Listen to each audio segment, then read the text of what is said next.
دنیا میں جب بھی ہم بہت سارے لوگوں سے بات کرتے ہیں، اس میں سے ایک بہت نمایاں کیٹیگری بہت سارے ایتھیسٹ کی ہے، جن سے جب بات کریں تو ایسا لگتا ہے کہ ان کی جو خدا کے ساتھ بیزاری ہے یا خدا کو نہ ماننے کی بہت بڑی وجہ ہے، وہ یہ محسوس کرتے ہیں کہ جو دنیا میں ایک ظلم کی کیفیت پائی جاتی ہے یا کرپشن کی کیفیت پائی جاتی ہے، یا مثال کے طور پہ ایسے معاملات پیش آتے ہیں جس میں آپ محسوس کرتے ہیں کہ معاملہ میرٹ پہ نہیں ہو رہا، تو ان کو یہ محسوس ہوتا ہے کہ ایک طرف اگر ہم خدا کے وجود کا اس بات کریں تو پھر اس قسم کی چیزیں ایکسپلین نہیں ہوتی. تو میرا یہ سوال آپ سے یہ ہے کہ جی یہ جو دنیا میں ہم دیکھتے ہیں ظلم زیادتی یا کرپشن یا ایسے لوگوں کا ٹاپ پہ ہونا جو اس ظلم کے باوجود سوسائٹی کے معلوم ہوتا ہے کہ کوارٹی جگہوں پہ ہیں، اور ایک طرف ہم یہ کہتے ہیں کہ خداوند تعالیٰ جو ہے اس نے ایک سسٹم بنایا ہوا ہے، وہ بہت عدل اور انصاف سے کام لینے والا ہے، بہت جسٹس کو ایڈہیئر کرتا ہے. تو یہ دونوں چیزیں جب آپس میں کلیش کرتی ہیں تو بہت دفعہ ایسا محسوس ہوا کہ جو ایتھیزم کی وجہ ایک ہے وہ غالباً یہ ہے کہ وہ اس چیز کو جب دیکھتے ہیں اس کے بعد پھر وہ محسوس کرتے ہیں کہ اس دنیا کو ہم ایکسپلین نہیں کر سکتے اور خدا کو بھی ہم ایکسپلین نہیں کر سکتے. تو اس پہ تھوڑی سی اپنی وضاحت فرمائیے گا. الحمدللہ رب العالمین والصلاة والسلام علی محمد الامین. اعوذ باللہ من الشیطان الرجیم. بسم اللہ الرحمن الرحیم. خواتین و حضرات، میں آپ سب کا شکر گزار ہوں کہ آپ اس طالب علم کی معروضات سننے کے لیے یہاں تشریف لائے. ان منتظمین کا بھی جنہوں نے یہ اہتمام کیا ہے. مجھ سے جو سوال کیا گیا ہے اس کے بارے میں چند باتیں عرض کروں گا. عام طور پر میرا تجربہ یہ ہے کہ جو لوگ اللہ تعالیٰ کے بارے میں یا پیغمبروں کی دعوت کے بارے میں منفی ذہن پیدا کر لیتے ہیں، اس کی ایک بڑی وجہ خود مذہبی لوگوں کے رویے ہیں. انسان جب شعور کی آنکھ کھولتا ہے تو ایک چیز تو یہ ہے کہ وہ کچھ ایسا مزاج پیدا کر لیتا ہے کہ مجھے ان چیزوں سے کوئی واسطہ نہیں رکھنا. ایک تہذیبی اور ثقافتی پس منظر ہے. میں مسلمان پیدا ہوا ہوں، ہندو پیدا ہوا ہوں، مسیحی پیدا ہوا ہوں، یہودی پیدا ہوا ہوں. اس ثقافتی اور تہذیبی پس منظر کے ساتھ مجھے جینا ہے. جس طریقے سے میرے ایک باپ ہے، میرا ایک وطن ہے، میری ایک قوم ہے، میری ایک نسل ہے، ایسے ہی قدرت نے مجھے جن لوگوں کے ہاں پیدا کیا ان کا ایک مذہب بھی ہے. تو وہ اس مذہب کو ثقافت اور تہذیب کی طرح پس منظر میں رکھ کر زندگی بسر کرتا ہے. لیکن سارے لوگ ایسے نہیں ہوتے. اللہ تعالیٰ دنیا میں جو انسان پیدا کرتا ہے ان میں کچھ لوگ نظریاتی لحاظ سے بڑے حساس بھی ہوتے ہیں. اس طرح کے لوگ جب یہ دیکھتے ہیں کہ ان کی ایک مذہبی پہچان بھی ہے تو وہ کوشش کرتے ہیں کہ اس مذہبی پہچان کو کچھ سمجھیں، کچھ اس کو ذہن کی گرفت میں لیں. گرد و پیش میں ان کو کچھ مذہبی رہنما نظر آتے ہیں جو مذہبی خدمات انجام دے رہے ہوتے ہیں. کہیں کوئی مسجد ہوگی، کوئی امام ہوگا، کوئی خطیب ہوگا. بالکل اسی طریقے سے ان کے والدین، ان کے اعزاء، ان کے اقربا، وہ بھی کچھ نہ کچھ مذہب کے بارے میں ان کو بتا رہے ہوں گے. تو جو تصورات ان کے سامنے آتے ہیں، جو احکام ان کے سامنے آتے ہیں، جو رویے ان کے سامنے آتے ہیں، میرا عام تجربہ یہ ہے کہ پہلے مرحلے میں یہ چیز ان کے اضطراب کا باعث بنتی ہے. جو کچھ انہیں بتایا جاتا ہے وہ علم عقل کی میزان پر ان کے خیال میں پورا نہیں اترتا. اس کا ایک طریقہ تو یہ ہے کہ آدمی سارے کام چھوڑ کر مذہب کو یا مذہبی کتابوں کو اپنی تحقیق کا موضوع بنائے. وہ اپنے محلے کے امام اور خطیب اور ایک مولوی صاحب سے ذرا اوپر اٹھ کر چیزوں کو دیکھنے کی کوشش کرے. دوسرا یہ ہے کہ اس کے اندر ایک بیزاری پیدا ہو جائے اور وہ یہ خیال کرے کہ یہی مذہب ہے اور یہی اس کے سب کارنامے ہیں. جب ایک مرتبہ یہ ذہن بن جاتا ہے تو اس کے بعد آدمی پھر چیزوں کو ان کے وسیع تناظر میں دیکھنے کی صلاحیت آہستہ آہستہ کھو دیتا ہے. چنانچہ وہی موقع ہے کہ جب بعض لوگ یہ دیکھتے ہیں کہ اس دنیا میں ظلم ہے، عدوان ہے، اس میں تو غریب پس رہے ہیں، اس میں جس کے پاس دولت ہے، اقتدار ہے یا کوئی اور قوت اس کے پاس آ جاتی ہے تو صاحب نظرہ نشہ قوت ہے خطرناک، وہ لوگوں کے لیے ایک مصیبت اور آفت بن جاتا ہے. مصیبتیں اور تکلیفیں ہیں، زلزلے آتے ہیں، طوفان آتے ہیں، شہر کے شہر مٹ جاتے ہیں، اور اکثر و بیشتر غریبوں ہی کی بستیوں پر یہ آفت آتی ہے، تو یہ چیز ان کو پریشان کر دیتی ہے، اور پھر وہ خیال کرتے ہیں کہ اس کائنات کا اگر کوئی خالق ہے تو وہ یہ انسانوں کے ساتھ کیا معاملہ کر رہا ہے۔ بنیادی طور پر تو مسئلہ وہیں سے اٹھتا ہے کہ ان کو ان کے ثقافتی اور تہذیبی پس منظر میں مذہبی لوگ مطمئن نہیں کر پاتے، لیکن آہستہ آہستہ پھر نوبت یہاں پہ پہنچ جاتی ہے۔ اس کے لیے یہ ضروری ہے کہ ہم دونوں چیزوں کی اصلاح کریں، یعنی اس چیز کی بھی اصلاح کریں کہ اپنی قوم کو، خاص طور پر اسلام کے ماننے والوں کو، مذہب کے معاملے میں ایجوکیٹ کریں۔ ہمارے والدین، ہماری مائیں، ہمارے باپ، ہمارا ماحول، اس میں حقیقی طور پر جو کچھ اسلام کی تعلیم ہے اس کو جاننے والے لوگ ہوں۔ اس سے میری مراد یہ نہیں ہے کہ ہر آدمی دین کا اسکالر یا عالم بن جائے گا، لیکن کم سے کم اتنا صحیح علم اس کے پاس ہو کہ وہ جو ابتدائی نوعیت کا اضطراب پیدا ہو جاتا ہے ایک سوچنے سمجھنے والے آدمی میں، اس کا باعث نہ بن جائے۔ اس کے بعد ذرا ٹھنڈے دل و دماغ کے ساتھ جب آدمی غور کرے گا تو پھر اسے یہ بات سمجھائی جا سکتی ہے کہ اس کائنات کو اللہ تعالیٰ نے جس اسکیم پر وجود بخشا ہے وہ اس کو سمجھنے کی کوشش کرے۔ یعنی یہ دنیا اللہ تعالیٰ نے عدل انصاف کے اصول پر نہیں بنائی ہی نہیں ہے سرے سے۔ یعنی پہلے خالق سے یہ معلوم کرنا چاہیے کہ اس نے یہ دنیا بنائی ہے تو کس اصول پر بنائی ہے۔ جب آپ کسی تخلیق کو دیکھتے ہیں تو آپ پہلے یہ جاننے کی کوشش کرتے ہیں کہ یہ جو کچھ بنایا گیا ہے یہ اڑنے کے لیے بنایا گیا ہے، یہ گاڑی بیٹھ کر سڑک پر چلانے کے لیے بنائی گئی ہے، یا یہ دوائی ایجاد کی گئی ہے تو اس کا مرض کے کیا تعلق ہے۔ بالکل اسی طریقے سے پہلے یہ معلوم کرنا چاہیے کہ یہ دنیا خدا نے کیا عدل کے اصول پر بنائی ہے، کیا انصاف کے اصول پر بنائی ہے۔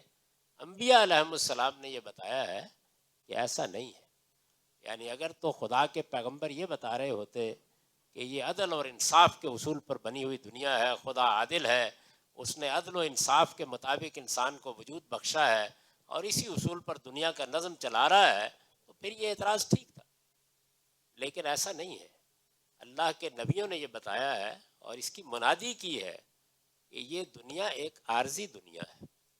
اصل دنیا جس کو عدل اور انصاف کے اصول پر بننا ہے وہ موت کے بعد وجود میں آئے گی۔ یہ اس سے پہلے عارضی دنیا امتحان کے اسلوب پر بنائی گئی ہے، یعنی اس کا اصول عدل اور انصاف نہیں ہے، یہ امتحان کے اصول پر بنائی گئی ہے۔ اس کائنات کا خالق یہ فیصلہ کر کے اس دنیا کو وجود بخش چکا ہے کہ اس نے اس دنیا میں سے آنے والی دنیا کے لیے لوگوں کا انتخاب کرنا ہے۔ یعنی وہ دنیا جو موت کے بعد شروع ہوگی، جو ایک ابدی دنیا ہوگی، ایک اٹرنل لائف کے ساتھ وجود میں آئے گی، جس کا عیش عیش دوام ہوگا، جس میں ارتقاء کی کوئی حد نہیں ہوگی، جس میں خدا کی ابدیت میں انسان شریک ہو جائے گا، وہ عظیم دنیا جو وجود میں لائی جانی ہے، اصلی مقصود وہ ہے۔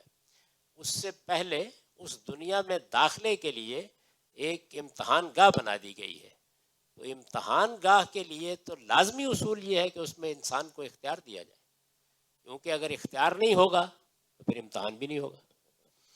جب آپ اختیار دیں گے تو اختیار کا غلط استعمال بھی ہوگا، پھر اس میں تکلیفیں اور مصیبتیں بھی ہوں گی، پھر اس میں کبھی صبر کا امتحان ہوگا، کبھی شکر کا امتحان ہوگا۔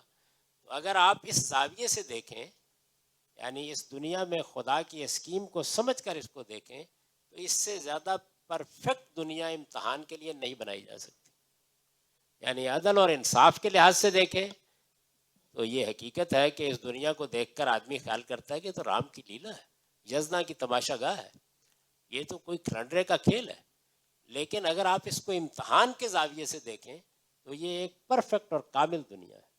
یعنی ہر شخص ہر لحظے ہر موقع پر، فرد ہو، قوم ہو، باپ ہو، ماں ہو، بیوی ہو، شوہر ہو، معرض امتحان میں یہ دیکھا جا رہا ہے کہ وہ کیا کرتا ہے۔ چنانچہ قرآن مجید نے اس کو بیان کیا ہے کہ خلق الموت والحیات لیبلوکم ایکم احسن عملا، میں نے موت اور زندگی کا یہ کارخانہ اس اصول پر بنایا ہے، عدل کے اصول پر نہیں بنایا، اس اصول پر بنایا ہے کہ میں یہ دیکھوں، جانچ کر دیکھوں کہ کون اس دنیا میں ظلم کے باوجود، ستم کے باوجود، حالات کی ناسازگاری کے باوجود، لوگوں کی تعدی کے باوجود، بغی اور سرکشی کے باوجود صحیح بات پر قائم رہتا ہے اور کون اچھا عمل کرتا ہے. تو یہ اس اصول پر بنائی گئی ہے. یہ بات ہم کو واضح کرنی چاہیے کہ پہلے یہ طے کر لیجئے کہ خالق کی اسکیم کیا ہے. اگر خالق کی اسکیم عدل ہے تو اس میں کوئی شک نہیں کہ یہ اعتراض پیدا ہوتا ہے، لیکن اگر خالق کی اسکیم امتحان ہے تو پھر اس کو سمجھ کر جس کو بھی گفتگو کرنی ہے کرنی ہے. اس میں جی ایک مزید سوال ہی پیدا ہوتا ہے کہ اگر جیسے آپ نے فرمایا کہ یہ آزمائش ہے اور یہ ٹرائل اور ٹیسٹ کا پیریڈ ہے، تو اگر آپ دنیا کو اس طرح سے ویو کریں تو کچھ توجہ ہو جاتی ہے. لیکن بعض دفعہ محسوس ہوتا ہے جی کہ یہ جو آزمائش اور ٹرائل ہے یہ بھی کچھ ضرورت سے زیادہ ہے. میں آپ کو ایک مثال چھوٹی سی دیتا ہوں. آئی ہیو اے کولیگ، ان کی بیٹی 13 سال کی ہیں جی. تو she was born blind, born deaf, born paralysed, and مطلب ان کی جتنے بھی آپ سمجھ لیجیے کہ جو پیرالسس کے ہو سکتے تھے امراض، وہ شروع سے چلے آ رہے ہیں. شی از بین کنفائنڈ ٹو دا بیڈ. سو ایسی جگہ پہ یہ لگتا ہے کہ ٹھیک ہے آزمائش پہ دنیا بن رہی ہے، لیکن وہ بچی جو شروع سے لے کے اب تک محض بیڈ پہ لیٹی ہوئی ہے اور بڑی ہوتی چلی آ رہی ہے اور اتنی سخت آزمائش سے گزر رہی ہے، تو اگر آپ کی اس بات کو مان بھی لیں کہ دنیا آزمائش پہ کے اصول پہ چل رہی ہے، تو یہ بعض کیسز میں لگتا ہے کہ آزمائش شاید طاقت سے بھی زیادہ ہے جو ڈال دی گئی ہے. جیسے اس کیس میں تو اس بچی کے بارے میں اور اس کی فیملی کے بارے میں. تو یہ کیا ایسا نہیں محسوس ہوتا جی کہ یہ ضرورت سے زیادہ آزمائش بھی ایک ظلم کی جگہ پہ پہنچ جاتی ہے؟ اس میں کوئی شک نہیں ہے کہ بعض موقعوں کے اوپر بظاہر دیکھنے والے کو یہ محسوس ہوتا ہے کہ بڑا کڑا امتحان ہے جس میں کسی کو ڈال دیا گیا ہے، لیکن اس امتحان کی نوعیتیں بھی بالکل الگ الگ ہیں. یعنی یہ صرف ایسا ہی نہیں ہوتا کہ جس پر مصیبت آتی ہے، جس پر تکلیف آتی ہے، اس کا امتحان کیا جا رہا ہوتا ہے، بلکہ اس کے ذریعے سے اس کے ماحول، اس کے گرد و پیش، اس کو دیکھنے والوں کا بھی امتحان کیا جا رہا ہوتا ہے. میں نے یہ بھی آپ کی خدمت میں عرض کیا کہ یہ امتحان کے لحاظ سے ایک پرفیکٹ دنیا ہے. یعنی اگر آپ دیکھیں تو اس میں ہزار نقائص ہیں، کیونکہ یہ عارضی طور پر بنائی گئی ہے، لیکن اس لحاظ سے اس میں کوئی نقص نہیں ہے. یہ ہر لحاظ سے انسان کو متوجہ کرتی ہے. ظاہر ہے کہ انسان کے خدا سے بیگانہ ہونے، خدا کی یاد کو فراموش کر دینے کا باعث کیا چیز بنتی ہے؟ وہ یہی چیز بنتی ہے کہ وہ تندرست ہے، توانا ہے، سوچتا ہے، سمجھتا ہے، چیزوں پر غور کرتا ہے، جوانی کے عالم میں جو چاہتا ہے بظاہر اس کو محسوس ہوتا ہے کہ حاصل کر لے گا. تو یہ چیز ہے جس کو توجہ دلانے کے لیے اللہ تعالیٰ اس کے سامنے غیر معمولی چیزیں پیش کر دیتا ہے. بعض اوقات بیماری کی انتہائی شدت نمایاں ہو جاتی ہے، بعض اوقات غربت کی انتہائی شدت نمایاں ہو جاتی ہے، تاکہ وہ یہ دیکھے کہ اس کائنات کے خالق نے جو نعمتیں اس کو عطا کی ہیں اگر وہ چھین لیتا تو کیا معاملہ ہوتا. تو یہ جو ایک شاعر نے کہا ہے کہ ہر ورق دفتری است معرفت کردگار، اس میں ہر پتے کے اوپر امتحان ہی امتحان لکھا ہوا ہے.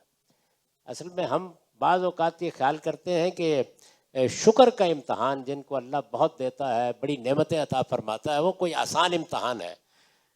جن لوگوں نے اس کائنات کے نظم پر غور کیا ہے وہ اس نتیجے پر پہنچے اور ٹھیک نتیجے پر پہنچے ہیں کہ صبر کا امتحان جو مثال کے طور پر اس بچی کا ہو رہا ہے، اس کے والدین کا ہو رہا ہے، وہ نتیجے کے لحاظ سے اتنا خطرناک نہیں ہے جتنا شکر کا امتحان ہے. اس لیے کہ اس پہ تکلیف، اس کی شدت، اس کے مسائل ہر لحظے خدا کی طرف متوجہ کرتے ہیں. کبھی دعا کے لیے ہاتھ اٹھتے ہیں، کبھی خدا کو پکارنے کے لیے آدمی متوجہ ہوتا ہے، لیکن شکر غفلت میں مبتلا کر دیتا ہے. یعنی اس میں جیسے جیسے نعمت ملتی چلی جاتی ہے، شکر کا تصور اور شکر کا احساس غائب ہونا شروع ہو جاتا ہے، اور انسان سمجھتا ہے کہ یہ سب کچھ در حقیقت میرے استحقاق کا نتیجہ ہے، میں نے محنت کی ہے، میں نے پایا ہے، میرے آباء و اجداد کی میراث ہے. تو نتیجہ یہ نکلتا ہے کہ امتحان کا جب آپ کے سامنے رزلٹ آئے گا تو معلوم ہوگا کہ وہ کامیاب ہو گیا اور ہم ناکام ہو گئے، نعمتیں پانے والے ناکام ہو گئے. تو اس لیے جب تک آپ دنیا کو آخرت کے ساتھ ملا کے نہیں دیکھیں گے اس وقت تک یہ سوالات پیدا ہوتے رہیں گے. خدا کہتا ہے کہ میری طرف سے کھڑے ہو کر دیکھو، ہم اپنی طرف سے کھڑے ہو کر دیکھ رہے ہیں. ہماری طرف سے ظلم ہے، عدوان ہے، تکلیف ہے، مصیبت ہے. اس کی طرف سے 5-10 دن، 60 سال، 50 سال کی ایک آزمائش ہے، آئیے میں نے دروازے کھول رکھے ہوئے ہیں، صبر کے ساتھ اور شکر کے ساتھ میری جنت میں داخل ہو جائیے. تو اس وجہ سے وہ اپنی طرف سے جب ان چیزوں کو دیکھتا ہے تو اس کے اندر یہ چیز غائب ہو جاتی ہے. ہم اپنی طرف سے دیکھ رہے ہوتے ہیں، اور حقیقت یہ ہے کہ انسان کی مجبوری ہے کہ وہ بات دیکھتا بھی اپنی طرف سے ہے. وہ تو گھاس کی پتیاں جن کے آپ سر کاٹ دیتے ہیں اور جس کے نتیجے میں آپ کا لان بہت اچھا ہو جاتا ہے، کبھی گھاس کی پتی کی جگہ کھڑے ہو کر دیکھیے کہ اس کے ساتھ کیا ہوا ہے. تو یہ آپ کھڑے کہاں ہیں؟ اگر آپ خدا کی طرف کھڑے ہو کر دیکھیں تو وہ تو استقبال کرنے کے لیے ہے کہ بس عزیزم چند دن کی تکلیف ہے، صبر کے ساتھ میرے حضور میں آ جاؤ، میں نے تمہارے لیے ابدی جنت کے دروازے کھول رکھے ہوئے ہیں. تو ابدی زندگی کے مقابل میں رکھ کے اگر آپ 60-70 سال کی آزمائش کو دیکھیں تو یہ سمندر کے مقابل میں قطرہ ہے. لیکن ہمارے لیے یہی چونکہ دنیا ہوتی ہے، ہم اپنی طرف سے کھڑے ہو کر پریشانی میں مبتلا ہو جاتے ہیں. لیکن سر یہ آزمائش جو سختی کی آزمائش ہے آتی ہی اللہ تعالیٰ نے چن لیا کچھ لوگوں کو. غریب لوگ ہیں وہی بیچارے بھگتتے ہیں، کھانے پینے کا معاملہ ہو، شیلٹر کا معاملہ ہو.